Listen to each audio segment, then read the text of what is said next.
Welcome to the Unforeseen Journey podcast with myself, Glenn Oliver. This show is all about providing real-world help and guidance for men embarking on what I would describe as the unforeseen journey, whether that is through separation, divorce, change of career, burnout, overwhelm, or any other event that just leaves you thinking, well, I didn't expect to be here and what do I do now? In the show, we will cover my life lessons and lessons as a coach and help you regain purpose in your life, take care of your body and your mind so you look, feel and perform at your best in every aspect of your life.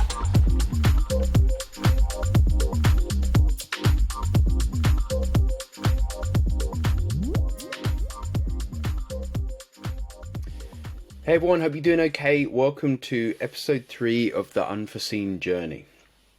What we're going to discuss today is the most important relationship you have in your life, the relationship you have with yourself, how to improve that, and how that's going to have a knock-on effect to every part of your life. And in particular, talking about one big element of that is what I would call is the mind, or mental and emotional fitness, and why developing a mental well-being practice. And I hate this language; it really just sounds wooey and soft, but why that is essential for everything else in life, and what I would really urge you to do from this.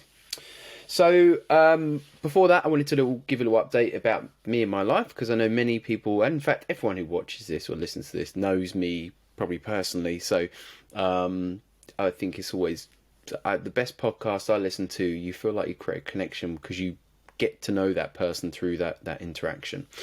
The one-way interaction of talking into a screen and a mic, which is still a bit weird. So yeah, this week's been really good. 2023 for me is definitely starting out way better than 2022. I don't want to dwell on last year. There's a lot to unpack from it still, lots of stories to tell that I think I really want to get into, but it's still too fresh for me to kind of figure out how to unpack that in a way that doesn't just sound like too emotive and raw. So we'll get there, but 2023 is starting out really well.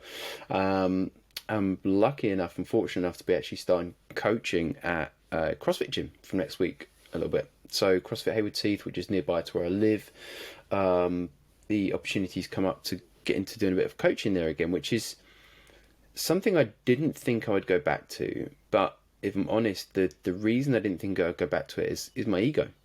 And it's that pesky ego cropping up again, going, no, you're better than that now. This isn't what you do anymore.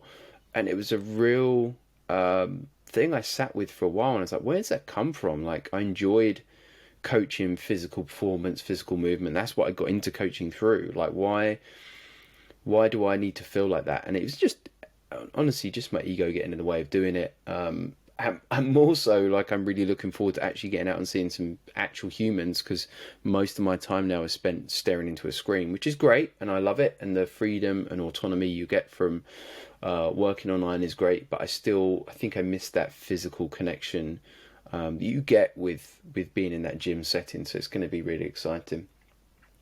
What else is going on? So if you're watching this, you can probably see that I've had a shave, which is maybe not anything significant to talk about, and I don't want to bore you with all my personal hygiene stories, but this is actually feels quite significant to me, because I've had kind of facial hair or a beard for as long as I can remember. Like, literally since as soon as I could do, I grew kind of some form of stubble. And I actually used to get in trouble in the police like a lot for this over the years. They're like, what is that on your face? Is that a beard or is it? And I was like, oh, it's kind of a stubble. Anyway, I remember numerous supervisors pulling me aside over the years and trying to get me to either grow a proper beard or shave it, and I wouldn't. So yeah, it was a big noticing for me this week, as I kind of I'm really on this journey at the moment of really figuring out who I am, being honest. I kind of felt like, and I recognise that I've always had facial hair, because I've kind of hidden behind that, because I've never been confident with my face. And I think there's a number of reasons for that. Like, the biggest one is that I had really bad skin growing up, got bad acne, and went on some this medication, Roaccutane. I think even if you it's supposed to be linked to like a lot of like issues later on in life, but they didn't really know that at the time. But anyway, it cleared up my acne, so that's good. But anyway, I've always hidden behind having facial hair as kind of a way of kind of not having to be out in the world. And I kind of thought that's not what I want to do anymore. I want people to see me, and I don't want to hide behind this. So yeah, it feels really strange. I haven't got used to my face like it. I don't know if I like it at the moment, but I think it's just because I've had my whole life of seeing it in one way. And I guess being 42, there's an inevitable thing that happens when you get to this point in life is that you're no longer trying to look older anymore. You're trying to look younger. So I have had people say I look significantly younger without the beard. So that's a win. Anyway, today, I want to be honest. I've had a week away from doing this because I wanted to really consider what my intention is behind doing this podcast. There is a world full of noise we live in at the moment. It's overwhelming, the amount of information we have coming in, and this is something that's come into my mind, is that I've noticed myself being an addict almost to the consumption of information. It doesn't matter where it comes from. All information is good information for me, because it's kind of like I've realized that it's addictive, because you feel like there's growth in reading and taking on information. But what I've recognized, and honestly this is a big lesson for me, is that acquiring information is worthless unless you take action on that information. And that's what I want this podcast to be about. In this world of overwhelming noise and information, I want to help create clarity for you to have a more fulfilled life, and to reduce the overwhelm of all the stuff we're told we should be doing, and to maybe just pull it back to some foundational practices and behaviors that will help you now and help you immediately, and are things you can do, definitely. So that's really it. And the other thing I want to say and to emphasize always in this podcast is that there is no shortcut or fast track to actually doing the work. There isn't. Whether it is in exercise, in diet, in optimizing your day-to-day, even in developing a mental practice, you have to do the work. You have to show up and do the work. And also, you have to accept and embrace the fact that the work will never be done. That this journey of self-mastery, which I'm assuming you're at least in some way interested in because you're listening to this, is an unattainable goal, but the pursuit in and of itself is the goal. And I think in a world of constant variability and change, shifting your mindset from this outcome-based completion framework to a constant hunger and desire to grow, and accepting that you're never going to reach an endpoint, is a really empowering place to be. So that's it. That's what I want this to be about. So what we're going to talk about today is a model that I've built in my head, and I've actually got it written out now. It's kind of a framework of what I want to push out into the world as being kind of maybe my legacy in terms of coaching, and to create clarity for you in terms of how to navigate life in such a way that you can show up and perform and feel good in everything you do. So that's really what I want to talk about today.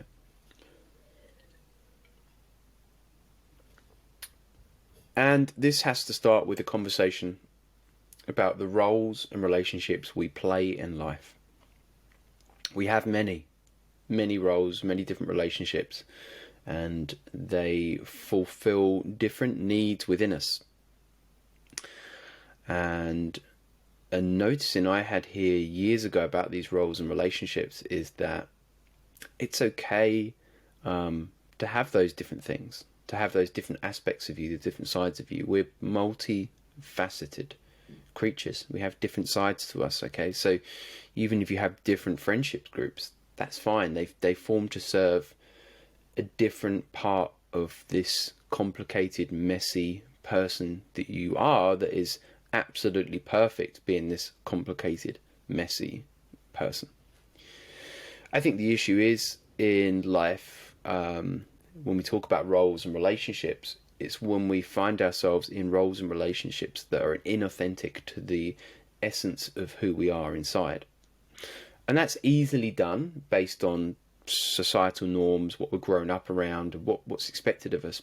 But the bigger picture conversation around roles and relationships here, I think, and if we're going to openly hit it up, is like fulfillment comes from living a life where the roles and relationships you have are aligned with the person you are inside.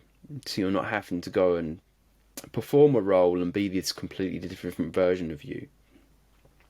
Because if you do that, at some point something's going to break, and it's just not good for you. Take that from me, having gone through that process of a number of years, playing different roles at different points that weren't really aligned with who I was, because that's what I thought we did in life. I didn't realize that actually life is about being this authentic version of you. I believed that life was about fitting into certain roles and relationships because that's what we do. But it's not. It's not. Right? Moving towards a fulfilled life is about understanding who you are and living every role aligned with that essence of you. So if we think about these roles we play in life, there are a number, partner, professional, friend, sibling, son, daughter, husband, wife, whatever it is. There's a role which I think is the role or relationship that is most neglected in this world, but the one that leads to you showing up more and doing more and just being better in all these other roles. And that is the role and relationship you have with yourself. And this, I think, is really what I believe coaching, for me at least, is about. I know a lot of coaches, life coaches, personal development coaches, they'll focus on someone's role as a partner or role as a professional, etc., etc. And those things are important to me, but they're, I believe, secondary to focusing on the role and relationship you have with yourself. And I believe if you improve that, everything else improves, because you're just in a better place, like physically, mentally, emotionally, spiritually, if you're taking that time to work on yourself a bit. I just said work on yourself, and again, it's one of those, like, I think the hard thing or the barrier around a lot of the things we're talking about here is language. And especially if you're a guy, you hear this stuff and it sounds really feminine, and in many ways it is, because it's emotional, it's emotive, and for us as guys, or what can be perceived as guys, it's like, well, I'm just a guy, just get on with it. And there's still that way we're living now, where there's kind of some expectation. But I hope if you're a guy and you're listening to this, you can just remove your bias around the language and understand there's a deeper meaning behind the language that I want you to listen to and hopefully relate to, and understand why it's important you maybe, do the work or start doing the work. So how do you treat yourself? This is a big question, and this is a question I am being honest about. It's something I've reflected on in the last couple of months. Having gone through the last year, I've been in this phase in the last 3 to 6 months of transitioning out of owning and running a gym into kind of scrambling and starting again almost as a coach, and go, right, I'm an online coach. I've got to start helping everyone else. That's my priority. Getting clients in, figuring out what I'm doing as a coach, yada, yada, yada. And I actually realized that that's kind of the wrong way around, right? I can help and serve others, but it's got to be after I've really shown up for myself, and to have run myself through this process and honored that, and have started to exemplify in every aspect that I talk about here, the qualities that I would encourage everyone else, or believe everyone else should go after.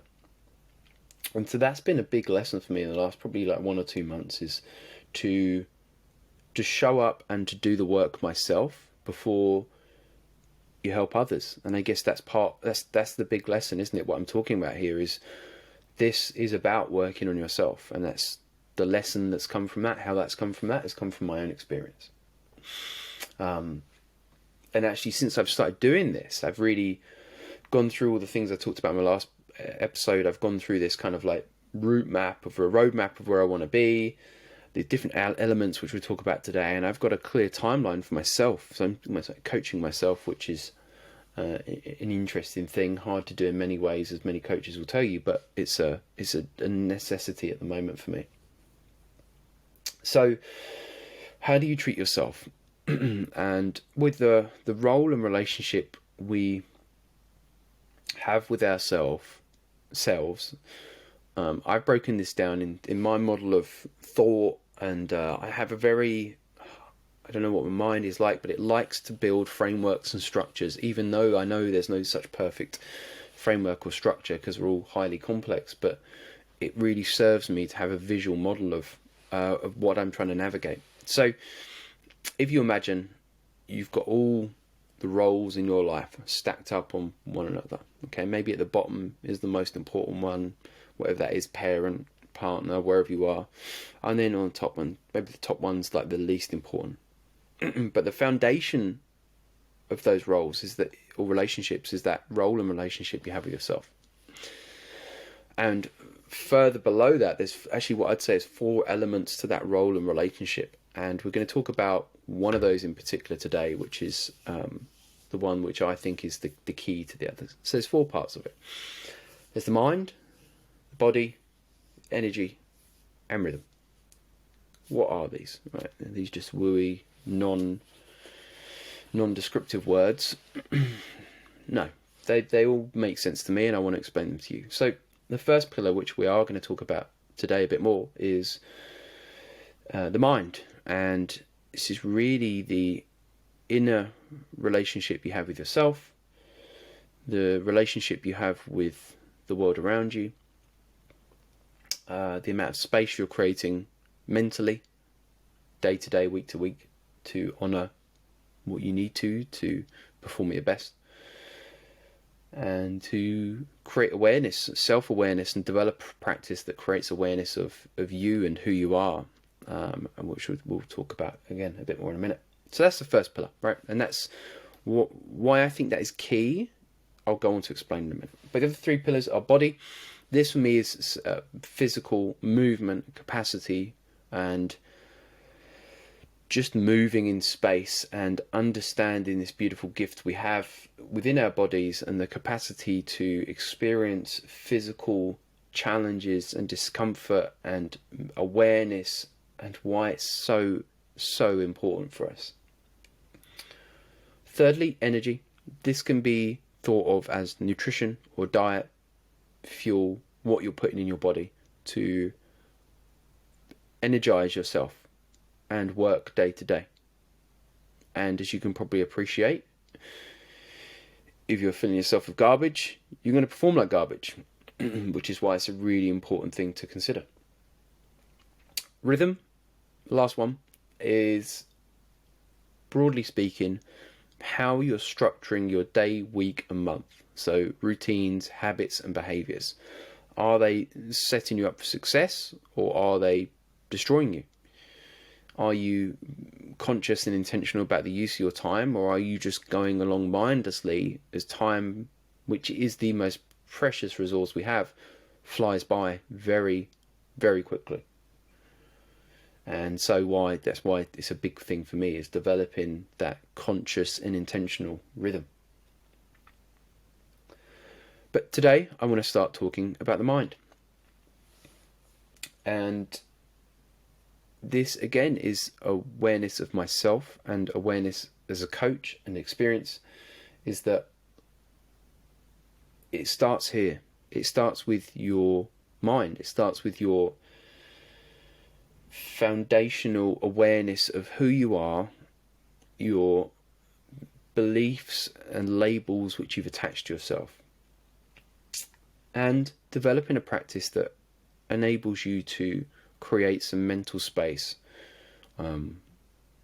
which I think probably is the most important thing day to day that I would encourage you to do, because we are in this time now where most of us, I would say, are brain workers. Our brain is the tool of our trade, and I don't think we've caught up adequately with what we need to do to honour getting your brain functioning and working optimally. We're always going, we're always taking on inputs, we're always thinking, we're always making decisions. And as a result of that, I think it can become really overwhelming. It's burnt out, and numerous people I coach and speak to just get to that point of like almost like decision fatigue, because there's too much to think about in life. Which I think is why developing a mental practice is probably the key starting point for any change. So there's a few things to discuss here. So I think first of all is to really create awareness. What we're saying with that, all right, and creating awareness, again, it's like this hairy fairy thing. I think it's just creating awareness around the voice in our head, and what that is saying to us at any one time. And an important distinction to make in this is the understanding, I believe anyway, that the voice in your head, it sounds like a crazy man talking, I know it does, is not you. It's simply a narrative. It's something that's going on. And I think that can come, there's so many kind of different models and psychology on this, like, the monkey mind, the chimp, etc. But there are definitely two sides to that voice. And the monkey mind, the chimp mind, whatever you want to call it, is this hyper-vigilant, defensive, anxious thing that is catastrophizing every possible future for you, and is dwelling on everything you've messed up in the past to the point that you can't create clarity. And that monkey mind, that chimp mind, is really, really powerful.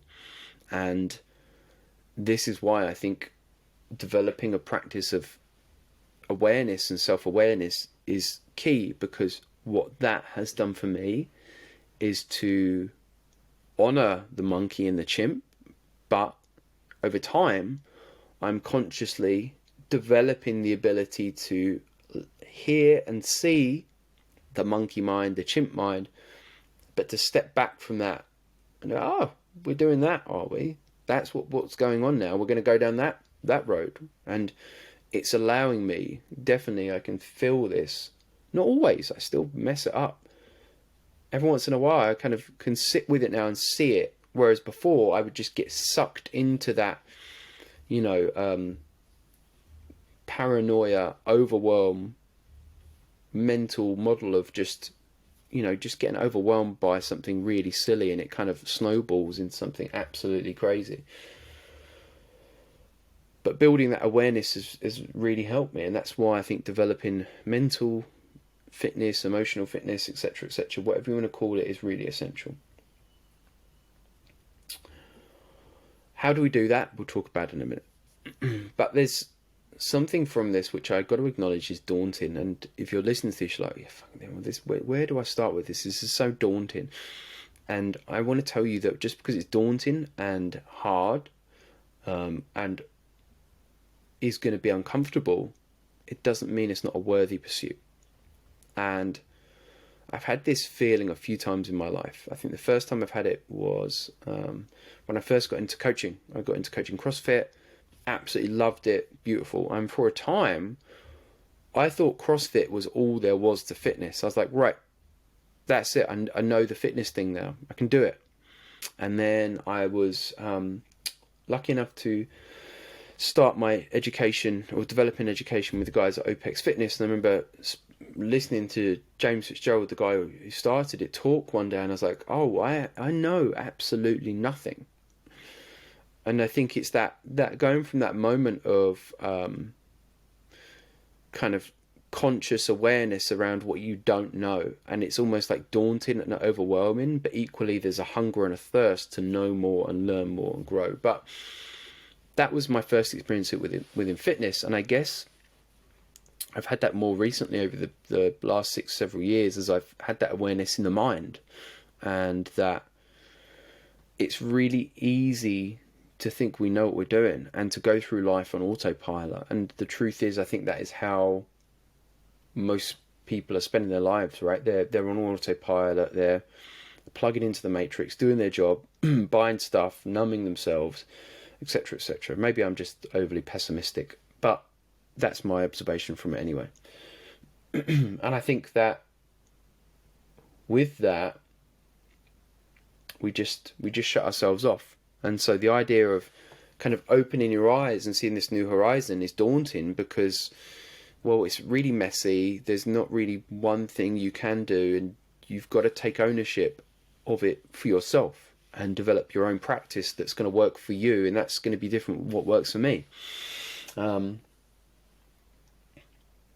And it's almost like, do you do it, or do you just bury your head in the sand and carry on and pretend like the next thing you buy is going to be the thing that makes you happy? And I want to urge you to just embrace this uncomfortable, awkward thing that is necessary if you want to live a fulfilled life, I believe. The other thing that comes with developing a mental practice is giving yourself just space mentally to not be doing.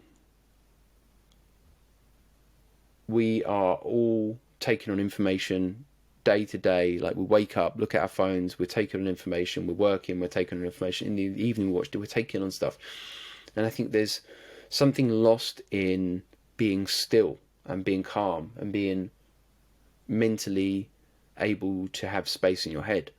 So that's a big part of why I think this is key. And also, this is really a coaching thing, but again, like, something I really want you to digest and understand is that if you are struggling to change behaviors, to change how much you work out, to change what you're eating, to change the day-to-day rhythms of your life, it all starts with your identity, your mindset, and the story you're telling yourself in terms of what you believe you can and can't do. No one needs a meal plan. No one needs a workout plan either. Like, a workout plan is not going to make you do the workout. A meal plan is not going to make you eat those meals. It may do for a short period of time, but it's not going to change your mindset around food. It's not going to change your mindset around exercise. And that's why this is key. I could talk for ages about just that particular subject, but if you get nothing from this, it's that if you want 2023 to be the year where you actually stick with something consistently in terms of whatever it is, physical performance, etc., know that it starts with your brain, your mind, and what's going on up there. So invest in some time in that to create awareness, recognize those behaviors and patterns, and to embrace the fact that you can have new behaviors and patterns is really key. Where do you start with this? Where do you start with this? That's the question. And understanding that this is a lifelong practice is the thing to go with, right? That's where we start. And then we will acknowledge that for you as an individual, there are going to be different things that vibe and different things that don't. And I think it's a case of experimenting with intention. Do one or two things, see how it goes, and then go from there. So first and foremost, to build awareness, I think this is that action of sitting back from your thoughts and not being consumed by them. I've got to say that meditation for me has been the biggest thing here. And I know everyone's saying, you got to meditate, and you sit there and you feel like, well, this is just a waste of my time. When is that moment going to happen where suddenly, like, I've reached this nirvana and I've got no thoughts running around in my head? And for me, that hasn't happened yet. If it does, I'll let you know.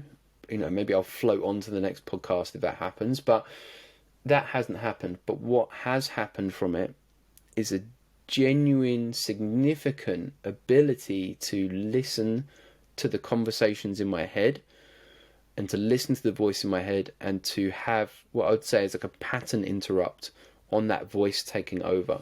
And that's what I've gained from meditation.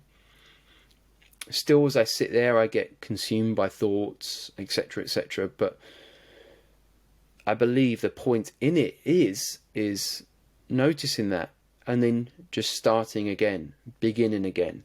And I guess if there's one thing that my coaching is about and the kind of people I coach in life, it is the idea of just beginning again. And that's a beautiful thing to be able to do. And every moment we have the opportunity to do that. And I think that's what I got from meditation. So that's one thing, meditation. Secondly, journaling. I don't journal a lot.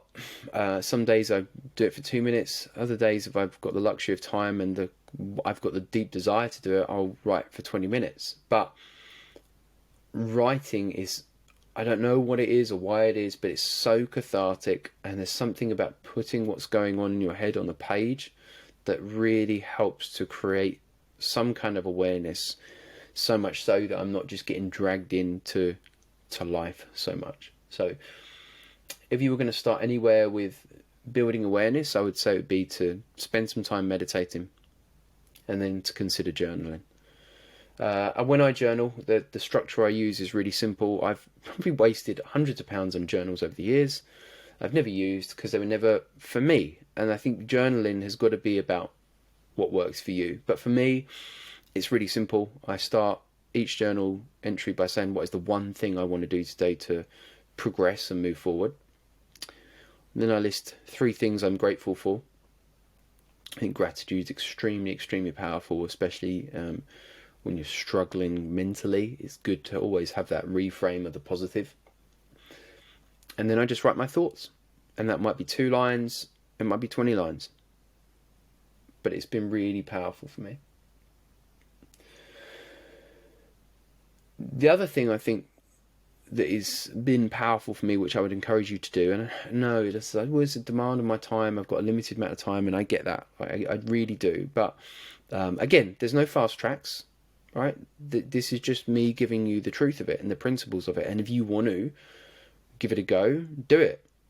Equally, if you feel like there's no way you can justify this based around the things you've got to do in your life, then that's fine. But I guess the point in this is that there's nothing more important you can do than work on yourself, because the better version of yourself you can become, the better professional, the better partner, the better parent you can be.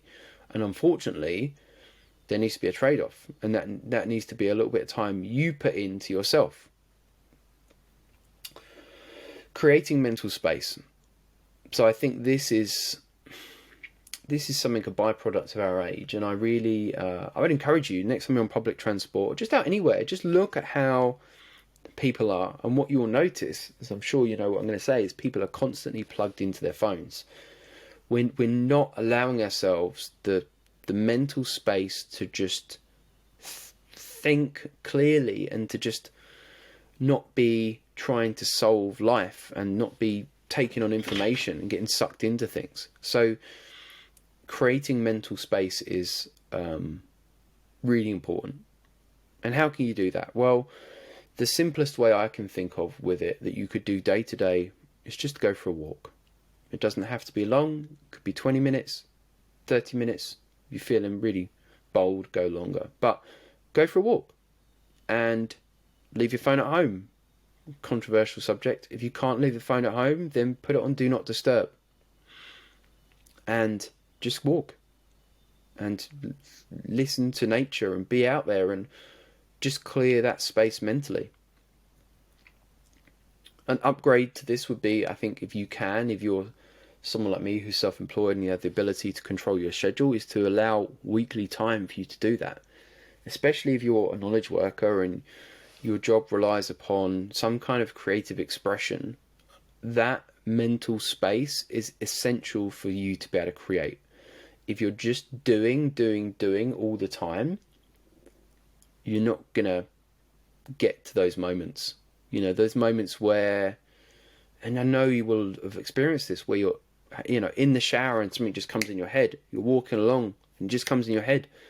And why has that happened? Because you've allowed yourself the time and space to facilitate that. And it only comes from doing nothing. So in this world of doing, to say to do nothing is probably contradictory, but maybe that's what we need more of. Stop doing, start doing nothing, right? There's a t-shirt there. So I hope you've got something from that. I really do. Consider starting a meditation practice. Consider a bit of journaling. Consider going for a walk. I guess in my head, I'm thinking of people saying to this, well, that feels really self-indulgent. You don't know my life. And, well, I don't know your life, but I do know what helps me, and I do know what helps other people I coach, and I do know what principles I believe are going to lead most of us, or all of us, towards more fulfillment in life. And I don't believe it's from consuming more or doing more without intention. A part of this we haven't really talked about is self-talk and identity. We did brush upon it a moment ago, but I think it's worth addressing before I kind of wrap this one up. Consider the way you talk to yourself, and consider how it would be received if you talk to your friends and family how you talk to yourself. Maybe it's just me, but I'm pretty sure it's not. I'm pretty sure I talk to myself a lot of the time in a completely unacceptable way. And I think that comes from an inherent mindset which I'm changing, of almost like self-loathing, and being vulnerable in this conversation and letting you know that is what I'm facing and dealing with. But awareness around that has created so much momentum and shift in me to actually start loving who I am. And that's part of maybe this journey I'm on at the moment, is learning to love the person I am and not hiding behind the mirrors and masks that I've created throughout my life. And so that self-talk is a big part of this, and it starts with that. It starts with loving who you are. Oh, I know that's the most wooey thing I think I've said ever. And if you're a guy listening to you, it's like, whoa.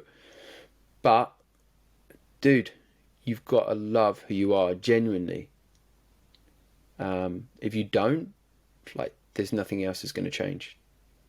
And I see this a lot in relation to the physical aspect of it, of, the body and energy in terms of nutrition. If you're coming from a place of self-loathing and almost self-hatred, how are you going to start to nourish your body and honor your body if you kind of don't even like it? And I think that's the problem with a lot of diet culture and fitness culture, is we're almost vilified or beaten down at the starting point. Oh, you've got a dad bod, you've got this, you've got that, and it makes you feel less than at the starting point. That self-loathing then translates into numbing, into the non-belief that you can actually make a change and that you're worthy of making a change. But I need to tell you, you fucking are, you can do it. You just got to believe that you can. And it's so cliche. I wish I could find a less cliche and more original way to say it, but there isn't. Right? You can. You just got to believe you can.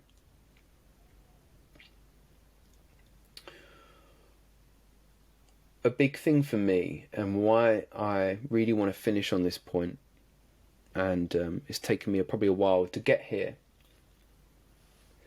is that developing this mental practice, this mental fitness, emotional fitness, whatever you want to call it, taking some time for you, creating that awareness, having a discussion about, the self-talk, your identity, what does and doesn't serve you, why that's important.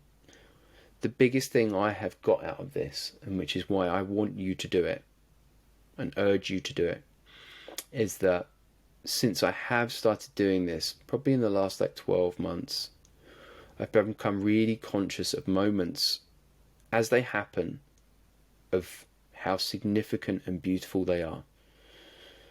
And that's probably in the most chaotic, stressful year of my life. I've got more moments I can think of in the last year where I think of being in that moment and going, wow, this is really beautiful, this is really special. And I believe that comes from having to go through this process of creating awareness. And I'm on it, being honest, I think I've been gone through this process because I've had to, because I've had this like crisis, this realization that the things I've clung to haven't worked, and so it's forced me into developing this practice, which I'm encouraging you to do now, and I want you to do without having endured a load of stress and trauma to get there. Just take my advice and just start doing it now. Don't wait till you've got to liquidate your company before you do it. It's not good. So that's why you should do this. It helps you enjoy the moment. And in life, that genuinely is all we have. This moment now, the moment you're choosing to listen to me. So I think it would probably be good to finish on saying how grateful I am if you've listened to this 40 minutes all the way through. I really hope you've got something from this. I would really appreciate your feedback on what you're going to do following this. If you need a hand conceptualizing this mental, emotional practice for you, then just drop me a message. But keep it really simple, right? Start with meditating a little bit, writing a couple of lines down in the morning, and going for a walk. It really is that simple, right? We can talk about, mushrooms and psychedelics as a way to enhance this experience, etc., etc. And it's something I'm a massive fan of, but the principles and basics are what matter most. Don't get blinded by thinking that these other things that are definitely helpful are going to get you there in less time. All right, they're not. They're going to enhance that experience for sure, amazingly so, but you still need to do the work. And as we talk about in every one of these pillars in relation to the mind, the body, energy, rhythm, you've got to do the work. So if you're seeing someone at the moment promising you something that will solve what we're talking about here in no time with no effort, well, then it's definitely a load of crap. If you're seeing someone promising you the 15-minute workout twice a week that's going to make you jacked like Chris Hemsworth, that's just not true. Especially this time of year, if you're seeing someone promising the newfound diet that means you can, lose a ridiculous amount of weight in a ridiculous amount of time by eating celery juice, I don't know, whatever it is, and just know that, well, it won't work long term. It may work short term, but you're not going to get anything out of it long term, other than maybe an eating disorder. So maybe don't do that. And then rhythm, biohacking, day to day, with multitasking, etc., etc. It doesn't work. It doesn't work. You got to stick with principles, and you can build. On the next one, I want to cover some bits on body, movement principles, and how you can set yourself up for success in life in terms of developing a movement practice, exercise, strength, capacity, etc., etc. Maybe a bit more boring and technical, but will help you navigate this journey. That's it. Thanks so much for listening. I wish you all the best. I hope you got something out of me waffling on today. Believe it or not, this is really, really nerve-wracking for me to do still, and I really appreciate everyone who reaches out to me and says, thanks mate, I enjoyed that. So if you did, or even if you didn't, let me know. I probably want to know either way, to be honest. Just tell me, because if you don't enjoy, I could just shut up. Alright, cool, take care, see you soon guys, bye bye.